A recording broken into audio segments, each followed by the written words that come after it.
cher Jean-Pierre. C'est un plaisir ce soir de vous accueillir à Mines Paris Tech pour ce cocktail Intermine. Alors, cela ne se voit pas vraiment ce soir, mais en fait, on n'est pas à l'école des mines, on est à Solvay, parce qu'effectivement, Jean-Pierre a accepté d'accueillir le cocktail et d'être notre orateur principal pour cet échange au titre de ses responsabilités. À l'époque, on a accepté, c'était au titre de Solvay uniquement. Toujours, c'est toujours là. Et donc, bon, si on avait tous monté dans un Thalys, nous aurions pu être accueillis à Bruxelles, à la maison Solvay, où j'ai eu le plaisir d'être accueilli par Jean-Pierre lorsque nous avions organisé avec la Fondation Mines Paris Tech il y a l'année dernière une réunion pour échanger avec nos alumni présents en Belgique, au Benelux et dans le nord de la France plus généralement, et c'était un accueil extraordinaire dans une maison Solvay qui vaut vraiment le détour, mais bon, c'est moins joli dans cet amphi, mais c'est vraiment un plaisir de vous accueillir ici au centre de Paris. Voilà, alors mon discours sera très bref, nous sommes nombreux à parler, je ne voudrais pas empêcher de prendre pour le temps d'échange qui est important et précieux. Alors, juste 2-3 petits mots d'actualité sur Mines Paris Tech, pour ceux qui ne le savent pas, et je suis désolé pour ceux qui m'entendent parce que je répète toujours la même chose. Nous avons adopté un plan stratégique il y a 1 an, le conseil d'administration l'a adopté, l'a suivi. On est assez content et fiers de développer cette stratégie en étant sans état d'âme membre de PSL, Paris Sciences et Lettres, notre université de référence maintenant, en bonne compagnie avec l'ENS, avec Chimie Paris Tech, avec le SPCI, avec Dauphine, avec l'Observatoire, l'école des Chartes, il y a des écoles d'art. Voilà.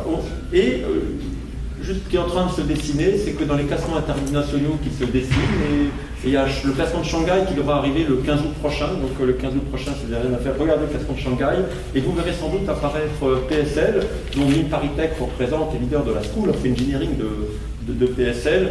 PSL parmi les, on va dire dans les 25 premières universités au niveau mondial, à l'évidence la première université française. Et allez, on va se lâcher en se projetant en 2 ans, dans 1 an et demi, 2 ans, première université européenne post-Brexit. Voilà, donc on va laisser un peu de temps.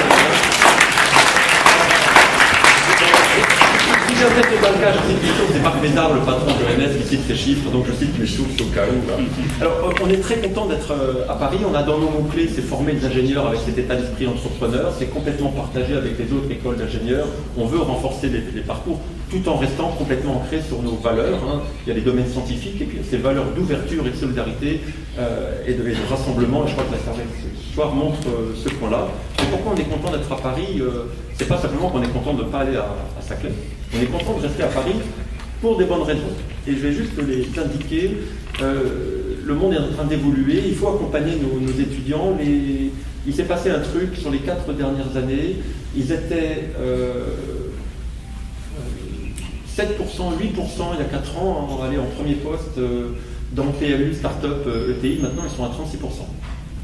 Donc c'est l'école qui suit les élèves en disant qu'on fait un plan stratégique sur l'entrepreneuriat, ou c'est les élèves qui vont suivre l'école. Là, on a l'impression que notre stratégie, elle est un peu derrière ce que les élèves dessinent pour nous à la recherche de premier poste. Alors ça ne veut pas dire qu'ils ne vont pas dans les grands groupes, ça veut dire qu'ils vont y aller en 2e ou 3e poste, mais ils souhaitent commencer leur carrière dans une structure plus petite où ils vont peut-être trouver davantage de sens, et à nous de nous adapter pour répondre à cette demande. Et ça tombe bien, cette demande, c'est aussi la demande des entreprises qui se tournent de plus en plus vers l'open innovation. Et on a besoin d'innovation pour relever les formidables défis du 21e siècle. Et pour nous, on se focalise sur 2 choses. C'est le développement durable avec une focalisation sur la transition énergétique. Et le deuxième, c'est la transition numérique des entreprises avec une approche résolution maîtrise d'ouvrage. On n'est pas là dans une ESS de vie. Et pourquoi on est bien à Paris et qu'on a envie de s'y développer?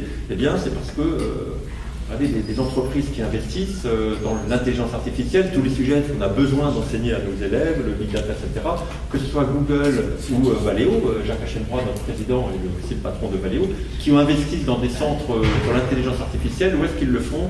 Ils ne le font pas à l'OVU, l'NP du RER, je ne cite personne, ils le font Paris intramuros, et en étant à Paris intramuros avec ce positionnement sur l'entrepreneuriat et l'innovation, effectivement, c'est l'endroit où il faut être. Donc on est bien, on a envie de s'y développer, et on a d'ailleurs des projets pour essayer de rénover un petit peu dans les années à venir ces locaux. Et on aimerait aussi pouvoir mieux vous accueillir. Alors, mieux vous accueillir, parce que Anne-Mautry nous dit souvent, les locations de ça, c'est compliqué, on se discute un peu, mais l'espace est cher. Ici, on peut plus en mètre carré pour nos enseignants-chercheurs. On va finir par gérer des centimètres cubes, parce qu'on est un petit peu serré. Donc, on a des projets pour renforcer et se développer. Ici, il n'y a plus qu'à trouver 60 millions d'euros, mais à part ce détail, on a remarqué avec les collectivités, trouver 3 ou 60 millions, c'est aussi difficile, alors autant essayer 60. L'autre point, je suis vraiment heureux de vous accueillir ce soir, et mon dernier point de discours, eh bien, c'est dans le plan stratégique qu'on a reconnu à un moment où on est passé des annuaires papier il y a quelques années dans un système très français, un système de plus en plus globalisé et avec autant des réseaux, eh bien, les réseaux d'alumni, les réseaux d'anciens sont encore sans doute plus importants demain qu'ils ne l'étaient hier, mais avec une approche différente. Et la force d'une université, et que ce soit Mines ParisTech, Intermine et la marque Mines, qui marque qui a de la valeur et qu'il faut conserver, eh bien, cette force du réseau d'alumni, elle me semble extrêmement importante, et c'est main dans la main avec nos alumni que nous avons construit ce plan stratégique, et je crois important de pouvoir effectivement, à l'avenir, mieux vous accueillir, et tout ce qu'on fait ensemble, eh bien, on est content de vraiment, voilà, cet événement, il est clairement dans la stratégie de l'école, et encore merci, grâce à Jean-Pierre, de pouvoir vous accueillir ici quasiment à Solvay, à Mines ParisTech. Merci d'avoir choisi Mines ParisTech pour cette réunion de cocktail interminée. Et je vous laisse la parole.